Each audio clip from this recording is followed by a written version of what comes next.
Alright, hey guys, welcome back to another video. So today it's going to be another concept video. So I made one a couple of days ago, pretty much talking about how we need capitals in the game, right? And you guys enjoyed it, you guys agreed with it. You know, there was a lot of comments on it, so I decided to make another video talking about another thing, right?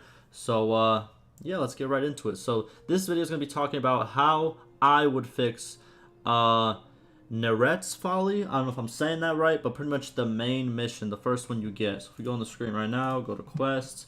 We're talking about this one right here. The one where all you have to do is just go talk to some people, go through a bunch of dialogue that pretty much I'm pretty sure nobody really reads. And then once you get 10 people, you move on. It's kind of, we're going to talk about it. But first, my script is on the screen. It'll be in the description like always. And yeah, let's just get right into it. So the basic concept of this quest, like I just stated before, you go out and you find 10 lords who were part of this great battle a couple years ago. The 10 lords are among some of the strongest lords or rulers of Calradia, which is the pretty much, you know, the world that you're in Bannerlord. There are more than 10 lords that you can talk to, but you only need 10 to pass the mission, right? And then move on to the next one. So once you meet each lord, all you have to do is go through a small dialogue and boom, you completed the quest. You know, very basic and very bland.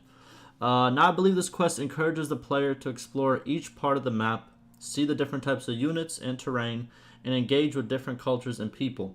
That being said, I believe the intention of this quest is good. It's you know, they're going in the right direction, but the execution is very underwhelming. It's kind of tedious and it's very basic. It doesn't, you know, it's super basic in my opinion. Now, here's how I would fix it. So first, I would keep the concept of going to the major lords to ask about a great battle and having the lords spread around the world. Exploring the world, the whole map, fighting different enemies, recruiting different troops, and seeing different types of terrains and structures is cool and it should be encouraged in the game, right? The changes would begin when you go up to a lord and ask him for the information. Since this quest is meant to encourage the player to explore, why not also show the player different mechanics of the game? The change would give the player a side quest that they must complete to receive the information from each lord.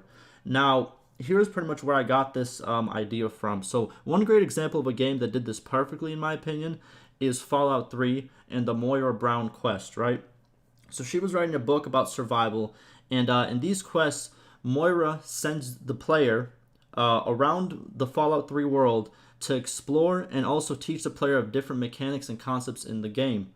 Whether it was going to the Super Duper Mart to learn how to loot, or going to Rivet City to find history and lore, to even crippling yourself for the purpose of, you know, learning how to heal and use medicine, it taught the player about what is possible in Fallout 3. It gave them a good outlook of what's to come in the game.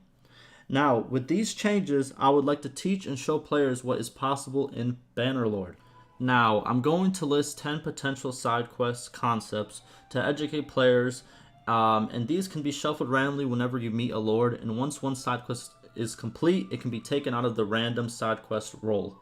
So, let's start off with number 1. These are in no order, by the way, so you know. I'm just going to list them, and then I'm going to say what they will show the player pretty much, right? So, first one, take out 25 random bandits. This could be step bandits, this could be mountain bandits, just pick one of those, right? Or desert bandits, and take out one hideout by the same bandits to help villagers around a lord's fief, right? This will show the player how to get rid of bandit hideouts and the benefits of it, which comes to rewards and also, you know, helping the villagers around the hideouts. Next one will be donate 20 recruits to a fief that the lord owns. This shows the player the feature of donating troops to garrisons and eventually beefing up their own garrisons. The third one is craft 15 weapons and sell them to a lord's fief. This shows the player pretty much the basic concept of smithing and the rewards that come with it. Number 4, we have win 2 tournaments under a lord's name, right? So this pretty much shows players the concept of tournaments, what you get from it, the renown, and all the other features that you can do while you're in a tournament. Number 5 is convince a lord to tell you his story with a speech check. So this shows the player speech checks because they are huge late game whenever you try to convince lords to join you. So it's pretty much like a little tutorial run of a speech check. Number 6 is go to a lord's fief and help out a noble with a quest. This shows the player how to improve relations with nobles through quests, which leads to more troops being available to recruit, and obviously the quest rewards. Number 7, bring the Lord's fief 50 grain, fish, or grapes. This shows the player the basics of trading, and I wanted to only make it grain, fish, or grapes because those are very cheap. Those are very cheap resources. So I didn't want to include any food because, you might get the whole problem that we had with the gang leader needs weapons, where the gang leader will pay you 1,000 for 20 crossbows, which is insane, right? So I wanted to keep it kind of on the low side.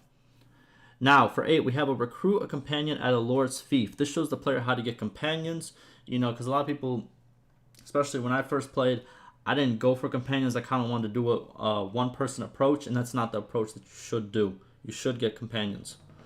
Number 9, we have capture 15 looters and donate them to a Lord's fief dungeon. So this shows the player the concept of prisoners, Then 10, we have go and introduce yourself to a Lord's daughter or son. So this shows the concept of wooing a potential spouse, right? So you don't have to go through the whole marriage process for this. It's just you introduce yourself, you see the options of, hey, I kind of have interest in you, and it kind of introduces the player that, oh, this is potentially someone I can marry. And now once you complete all these side quests, you will finally finish the main Neretze Folly quest and continue the game as usual. So that's pretty much the idea. That's what I think would be a lot better than the current situation, because the current situation is kind of, like I said, bland. It's a bit tedious, and it doesn't really help the player out in my opinion. So let me know what you guys think of this idea, how it can be tweaked, or any other critiques. Those are always welcome. And yeah, hopefully you guys enjoyed, and like always, stay safe. Oh, one more thing. I always want to include this. We have a growing community on Discord. Go join. We'd love to see you there. And yeah, like always, stay safe.